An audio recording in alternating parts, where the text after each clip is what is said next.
ఇప్పుడు మనం డిస్కస్ చేయబోయే టాపిక్కు ఇంట్రడక్షన్ అని ఇవ్వదలుచుకోలేదు, ఆయన సొంత మాటల్లోనే విందాం. ఇది వినగానే మీకు క్లారిటీ వస్తుంది. ఎవరో మోసం చేశారు, ఎవరో అన్యాయం చేశారు అని చెప్పి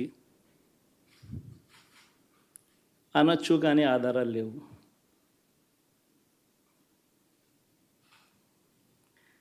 ఏం జరిగిందో దేవుడికి తెలుసు.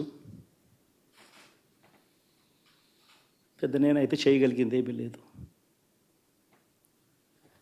ప్రజల తీర్పు తీసుకుంటాం, కానీ మంచి చేయడానికి మాత్రం ప్రజలకు తోడుగా ఖచ్చితంగా ఉంటాం. గొంతులో అంతులేని ఆవేదన, కష్టంగా ఆపుకుంటున్న కన్నీళ్లు, మనసులో విపరీతమైన బాధ. అంతకుమించి అసలు ఇంత దారుణ ఓటమికి ఎలా జరిగిందనే ఒక కన్ఫ్యూజన్. ఇది మాజీ సీఎం వైసీపీ అధినేత జగన్ మాటలు వింటుంటే, ఆయన ఫేస్ను చూస్తుంటే మనం అబ్జర్వ్ చేసే కొన్ని విషయాలు. కురుక్షేత్ర యుద్ధం అన్నారు, తాను అర్జున్ అన్నారు, పేదవారికి పెత్తందారులకు మధ్య యుద్ధం అన్నారు, వైనాట్ 175 అంటూ ఎన్నికల కథన రంగంలోకి దూకారు. మేము ఇదేదో ఆయన్ను హేళన చేయడానికి గుర్తు చేయడం లేదు.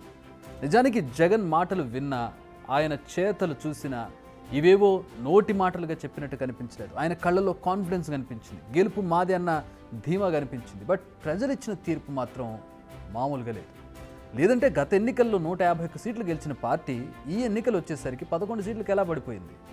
ఇదే ప్రశ్నలు జగన్ బుర్రలో కూడా తిరుగుతుంటాయి. కానీ వీడికి పూర్తిగా కాకపోయినా కొన్నింటికి సమాధానాలు కనుక్కునే ప్రయత్నం చేద్దాం.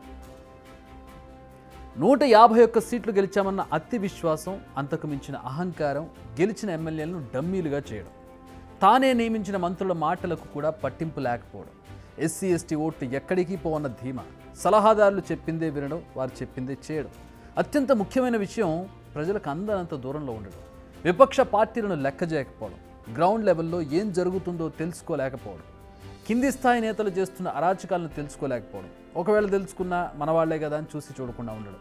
ఇలా ఇంకా చాలా కారణాలు ఉన్నాయి ఈ జగన్ దారుణ ఓటమికి. ఒకసారి గుర్తు చేసుకోండి, 2019 ముందు జగన్ని, అతని మాటల్లో ముక్కుసుడితనం ఉండేది.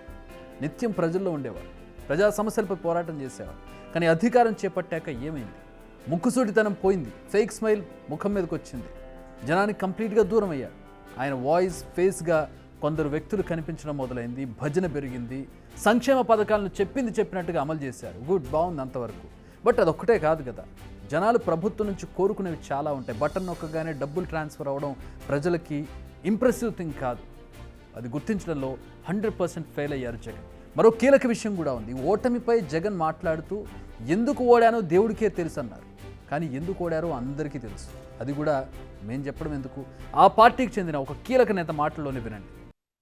ఈ ధనుంజయ రెడ్డి అనే పనికి మాలిన అధికారులు ఎన్ఆర్ఈజిఎస్ వర్కులు చేస్తే వాటి బిల్లులు ఇవ్వకుండా వాళ్ళని ఏడిపించి, వాళ్ళని అప్పుల పాలు చేసి, వాళ్ళకి వడ్డీలు చక్ర వడ్డీలు అయిపోయేటట్టుగా చేసి వీళ్ళ పార్టీని డైరెక్ట్గానో ఇండైరెక్ట్గానో నిర్వీర్యం చేసే ప్రయత్నం కూడా చేశారు. బట్ ఎవరైతే కొంతమంది ముఖ్యమంత్రి గారి చుట్టూ ఉన్నటువంటి కొంతమంది అధికారులు కొంత క్వార్టర్ అయ్యి వాళ్ళు ఒక గిరి గీసి ఆ గిరిలోనే ముఖ్యమంత్రి గారిని ఒక ట్రాన్స్లో ఉంచారు. ముఖ్యమంత్రి గారికి ఏదైనా కాగితం ఇస్తే పాపం ఆయన నమ్మి వాళ్ళకి ఇచ్చేవాడు. నేను ఆఖరి రోజుల్లో కూడా, ఆఖరి 6 నెలల్లో కూడా కనీసం అంటే లాస్ట్ 6 మంత్స్లోని 180 రోజుల్లో కనీసం అంటే 50 నుంచి 60 రోజుల పాటు విజయవాడలో ఉన్నా నేను. ఎలక్షన్లు వచ్చినప్పుడు ఎవరు విజయవాడలో పోయి కూర్చోం, ఇక్కడే ఉంటాం. కానీ అక్కడికి వెళ్ళింది ఎందుకు అని అంటే, ఎందుకు ముఖ్యమంత్రి ఆఫీస్ చుట్టూ పొద్దున్నే 8 గంటలకు వెళ్ళి రాత్రి 11, 12, 1 గంట దాకా కూడా ఆ పెద్ద మనిషి రూమ్ బయట నుంచి ఉండేవాళ్ళం. ఎందుకనంటే ఆ ఫైల్ క్లియర్ అయితే ఓ 10,000 మందికి సంబంధించిన పని పూర్తవుతుందని తిరిగేవాళ్ళం. జక్కంపూడి రాజా ఏం చెప్తున్నారు? ధనుంజయ రెడ్డి లాంటి చెత్త అధికారిని పెట్టుకోవడం వల్ల ఎమ్మెల్యేలు చాలా ఇబ్బంది పడ్డారు. ధనుంజయ రెడ్డి ఎమ్మెల్యేలను రేపు ఎల్లుండి అంటూ ఏళ్లకేళ్లు తిప్పించుకున్నారు. ధనుంజయ రెడ్డిని జగన్ గుడ్డిగా నమ్మారు. ప్రజలకు సేవ చేయడం కోసం ధనుంజయ రెడ్డి కాళ్ళ చుట్టూ తిరిగేవాళ్ళు. ఇది వైసీపీ ప్రభుత్వంలో ఎమ్మెల్యేగా ఉన్న ఆ పార్టీకి చెందిన నేత చెప్పిన మాట. దీన్ని బట్టి ఏమర్థమవుతోంది? జగన్ జనాలకే కాదు, సొంత పార్టీ నేతలు కూడా అందుకోలేనంతగా దూరం అయ్యారని.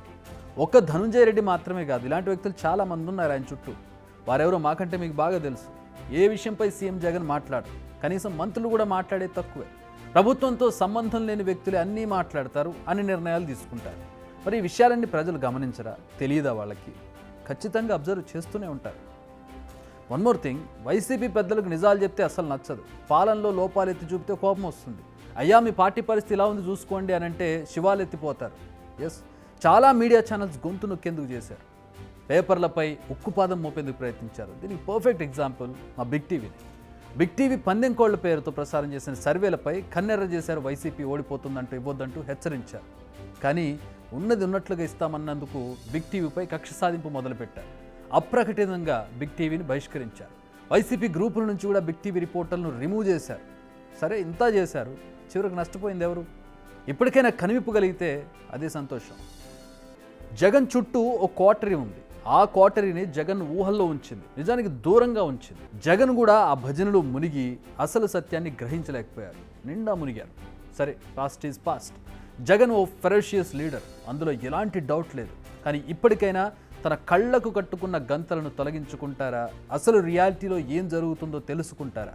ఇప్పటికైనా ఈ అంతర్మథనం మొదలుపెట్టి తన తప్పులను సరిదిద్దుకుంటారనేది చూడాల్సినటువంటి పరిస్థితి. అయితే ఓడిపోవడానికి కారణాల్లో ఇది ఒకటి మాత్రమే.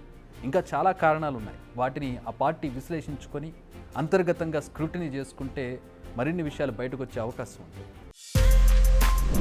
బిగ్ టీవీ అవుట్లుక్ కథనాలు నచ్చితే వెంటనే బిగ్ టీవీ ఛానల్ ను సబ్స్క్రైబ్ చేయండి.